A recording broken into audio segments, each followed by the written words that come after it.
Et quand la tristesse arrive, je sais tu es là, toujours près de moi. Bon lundi, j'espère que vous avez passé une belle fin de semaine, que vous êtes bien reposés. Et comme on le fait à tous les lundis, c'est toujours avec beaucoup de joie que je rencontre. Pour moi, j'aime beaucoup l'appeler cet homme sage, vous l'avez reconnu, M. Eddie Savoie. Je m'en vais le rejoindre.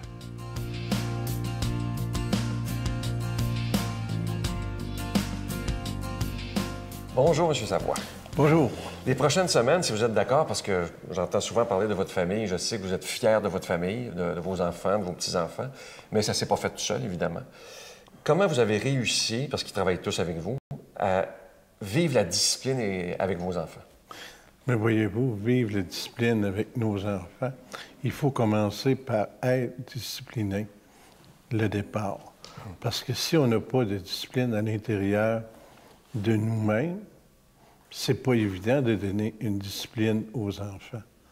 Puis, moi, souvent, je regarde quand même des gens qui me disent « Il n'y a rien à faire avec nos enfants. Parce qu'on l'entend souvent.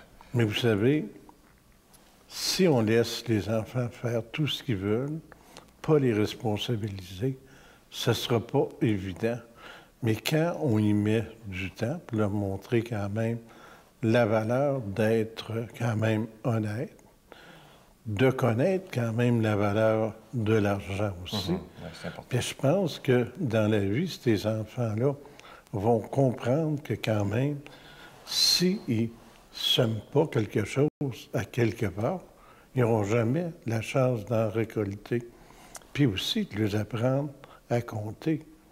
Parce qu'il y a bien des gens qu'on voit aujourd'hui qui ont 25-30 ans, puis ils ont de la misère à savoir c'est quoi un actif, c'est quoi un passif. Beaucoup, oui. Puis ça, je pense que quand même, il faut y mettre de l'énergie. Puis, quelle belle chose à faire quand on peut donner une certaine discipline à nos enfants. Étiez-vous, si c'est pas indiscret, étiez-vous un père ou avec votre femme, des gens très stricts au niveau des règles à la maison là, avec les enfants? Non. Ah non? Pour nous, on n'a jamais été strict. On avait de la discipline d'établir, pour leur demander de respecter ça. Sinon, si les enfants ne respectaient pas ces critères qu'on avait là, c'est sûr qu'à ce moment-là, il y avait certaines punitions. On va en parler la semaine prochaine de ça, oui. Et est-ce qu'il y a eu de la rébellion parfois chez vos 6 enfants que vous avez? 5. 5. 4 filles puis un gars. Mais naturellement, c'est sûr, puis c'est normal que les enfants, quand même, se manifestent, puis c'est important. Surtout à l'adolescence. C'est très important que les enfants aient du caractère aussi. Parce que si on veut que quelqu'un réussisse, ça prend du caractère. Puis bien des fois, il ne faut pas briser le caractère des enfants. Ah, c'est beau ce que vous venez de dire là. La semaine prochaine, si vous voulez, on va parler de la punition. J'ai bien hâte de voir ce que M. Savoie va nous dire. Merci, M. Savoie. Ça m'a fait plaisir. Merci. Notre Père qui es aux cieux, que ton nom soit sanctifié, que ton règne vienne, que ta volonté soit faite sur la terre comme au ciel. Donne-nous aujourd'hui notre pain de ce jour. Pardonne-nous nos offenses, comme nous pardonnons aussi à ceux qui nous ont offensés. Et ne nous soumets pas à la tentation, mais délivre-nous du mal, car c'est à toi qu'appartiennent le règne, la puissance et la gloire, pour les siècles des siècles. Amen. Je suis tellement content de vous parler de ce beau cadeau. Vous savez qu'on est au mois de mai, le mois de Marie. Il s'agit d'un dizainier qui est en épinglette et c'est à l'effigie de Notre-Dame de la Guadeloupe. Vous savez qu'elle a été nommée impératrice ou patronne des Amériques par le pape Jean-Paul II. Et si on a choisi ce beau cadeau, Sœur Angèle et moi, c'est aussi pour rendre hommage au pape François qui vient des Amériques et aussi pour demander à Notre-Dame de la Guadeloupe de toujours protéger de tout mal le pape François. Je vous rappelle que ce bel article, il est déjà béni et ce qui est beau de cet article, c'est qu'il a été fait à la main. C'est pas des machines et tout ça, c'est vraiment à la main, un à un et dans la prière. Alors, je vous rappelle que c'est avec un don de 25 $ et si vous en voulez 2, c'est avec un don de 40 $. Je vous donne l'adresse. La Victoire de l'Amour, casier postal 120, succursale Boucherville à Boucherville, le J4B 5E6, je vous la redonne. La Victoire de l'Amour, casier postal 120, succursale Boucherville à Boucherville, le J4B 5E6. Également par carte de crédit ou également par carte débit Visa. À partir de maintenant, on l'accepte dans le 514-523-4433, 523-4433 ou sans frais, le 1-888-811-9291. 1-888-811-9291, aussi sur notre site Internet, le www.lavictoiredelamour.org et également pour les plus de 10 000 personnes maintenant qui nous suivent sur Facebook, vous pouvez également, vous le savez, faire votre don directement sur Facebook. Je vous remercie de tout cœur et je suis convaincu que vous allez beaucoup aimer ce beau cadeau du mois de mai. Je vous remercie de tout mon cœur de votre prière et aussi de votre générosité.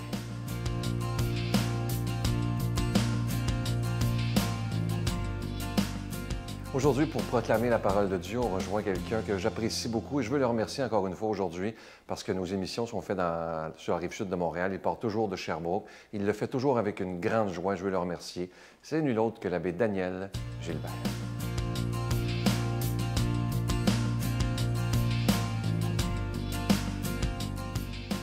Évangile selon saint Jean. À l'heure où Jésus passait de ce monde à son Père, il disait à ses disciples: quand viendra le Défenseur, que je vous enverrai d'auprès du Père, lui, l'Esprit de vérité, qui procède du Père, il rendra témoignage en ma faveur. Et vous aussi, vous rendrez témoignage, vous qui êtes avec moi depuis le commencement. Je vous dis tout cela pour que vous ne risquiez pas de tomber.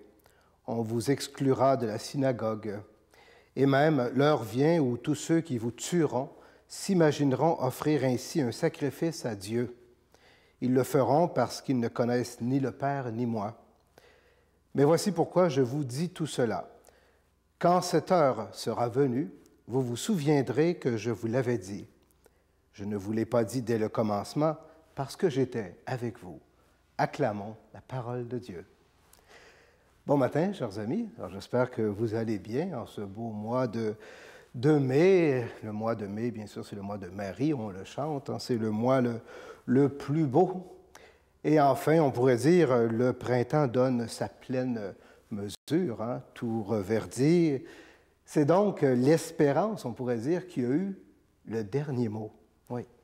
C'est intéressant, vous savez, de noter que parfois on a tendance à se décourager ou à déprimer, bon, parce que l'hiver est trop long. Ben non, des fois, parce qu'il nous arrive des épreuves, puis là, on se demande si on va passer au travers. Hein? Oui, l'espérance, comment c'est important. Eh bien, l'Évangile de ce matin vient justement nous éclairer à ce sujet-là. Hein? Jésus enseigne à ses disciples qu'il doit quitter ce monde, qu'il doit retourner dans le monde de son Père. Et là, les disciples, ils sont tristes, bien sûr, ils vivent des émotions. Mais Jésus, il les encourage. Il les encourage en leur annonçant qu'il va leur envoyer quelqu'un d'auprès de son Père. Et il le nomme un défenseur. Un défenseur, mais il précise aussi l'esprit de vérité. Ah, l'esprit de vérité. L'esprit que Jésus nous donne, vous savez, c'est pas une théorie qu'on a à apprendre par cœur ou un concept philosophique ou quelque chose de ce genre. Hein. Mais c'est une présence. Hein? Seigneur, il nous envoie une présence, un défenseur. C'est important, vous savez, pour notre foi, là, de comprendre ça. Hein? Vous savez, aujourd'hui, pour défendre nos droits, hein, on doit faire appel, bien sûr, à des avocats hein, qu'on devra payer pour qu'ils prennent notre défense. Dans une société régie par une charte des droits, alors c'est tout à fait dans l'ordre des choses de se référer aux tribunaux pour défendre nos droits. Eh bien, Jésus nous parle ce matin d'un défenseur qui va lui-même, Jésus va l'appeler le Paraclet un peu plus tard, hein, et Paraclet qui veut dire littéralement avocat défenseur, hein, d'où nous vient le terme l'avocat de la défense. Hein. Alors cet avocat de la défense, Jésus nous dit que c'est lui qui va nous accompagner. Nous, les chrétiens, dans notre monde d'aujourd'hui, c'est lui qui va être comme une force intérieure pour nous aider à rendre témoignage de notre espérance. et de notre foi, de nos valeurs qu'on porte au plus profond de nous-mêmes. Alors nous avons cet esprit-là, l'esprit du ressuscité, qui est avec nous. Et comment agit cet esprit? Eh bien, il agit toujours dans le sens de la vérité. C'est le message le plus important que Jésus va nous communiquer. Le défenseur nous aide à marcher dans la vérité. Mais qu'est-ce que la vérité? Vous savez, on a tous soif de la vérité. Je ne sais pas si vous êtes comme moi. Moi, j'ai écouté pas mal la commission Charbonneau, puis au Québec ici. Puis on est toujours en train d'écouter les témoins. Puis là, on est capable de se dire, assis dans notre salon, là, ah, lui, il ne dit pas la vérité. Ah, lui, il dit la vérité. On le sent, on le perçoit. On a soif et faim, chers amis, de vérité. C'est pour ça que Jésus nous dit ce matin, inquiétez-vous pas. Inquiétez-vous pas. C'est vrai que la vérité dérange, mais la vérité aussi vous rendra libre. C'est ça le défenseur que le Seigneur nous donne. Il nous accompagne pour nous donner justement, c'est à travers ça qu'on rend un témoignage, nous autres, les chrétiens. Mais de quelle vérité Jésus veut-il parler? Il ne fait pas de nous des juges là, pour nos frères et nos sœurs. Tu ne dis pas la vérité, donc tu n'es pas correct. Non. La vérité, le défenseur, il nous parle toujours des choses de Dieu. Il nous révèle la vérité entière sur ce Dieu de vie, ce Dieu d'amour que Jésus nous a révélé et dont nous avons à être les porteurs de cette bonne nouvelle pour nos frères et nos sœurs. On a à être témoins de cette bonne nouvelle au matin de la résurrection, au jour de la Pentecôte. Écoutez, chers amis, affirmer notre foi en Jésus aujourd'hui dans notre monde, on sait que ce n'est pas simple, on sait que ce n'est pas évident, mais c'est cet esprit-là, tout doucement, respectueusement, qui ne nous pousse pas, mais qui nous donne au fur et à mesure les grâces puis les bonnes paroles à dire au bon moment pour faire en sorte qu'un petit brin de vérité là, avance dans notre vie puis dans notre monde dans lequel nous cheminons. Alors je demande au Seigneur de vous bénir et de vous garder toujours dans cette vérité, au nom du Père et du Fils et du Saint-Esprit. Amen. Je vous salue Marie, pleine de grâce. Le Seigneur est avec vous. Vous êtes bénie entre toutes les femmes, et Jésus, le fruit de vos entrailles, est béni. Sainte Marie, Mère de Dieu, priez pour nous pauvres pécheurs, maintenant et à l'heure de notre mort. Amen.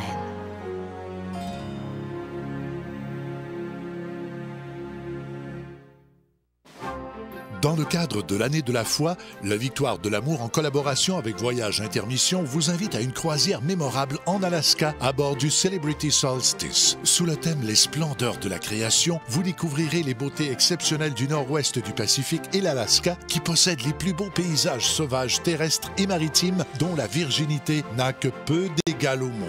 En compagnie de l'abbé Robert Lemire et Sylvain Charon, venez vivre des moments de réflexion, de prière, d'enseignement, avec célébration eucharistique quotidienne du 29 août au 6 septembre 2013. Informations, réservations chez Voyage Intermission au 514-288-6077 ou sans frais 1-800-465-3255.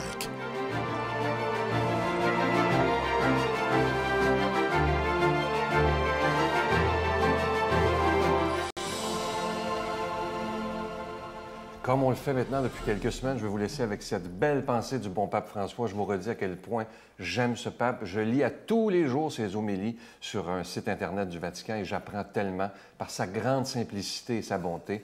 Ce qu'il a à nous dire aujourd'hui, ça dit ceci: Dieu nous aime. N'ayons pas peur à notre tour de l'aimer.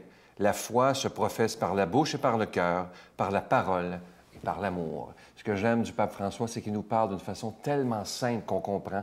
Ce n'est pas des grandes envolées théologiques. Il parle avec son cœur et je vous demande encore une fois de le porter dans votre prière afin qu'il soit protégé de tout mal. Je veux vous souhaiter la plus belle des journées. Moi, j'ai déjà hâte à demain matin pour vous retrouver. Bye. Mais surtout, passez la voir, votre maman. Souvent, l'embrasser et lui dire merci. Croyez-moi, quand elle ne sera plus là, ce grand trou béant sera irremplaçable. La Victoire de l'amour remercie de tout cœur les Résidences Soleil de leur accueil si chaleureux.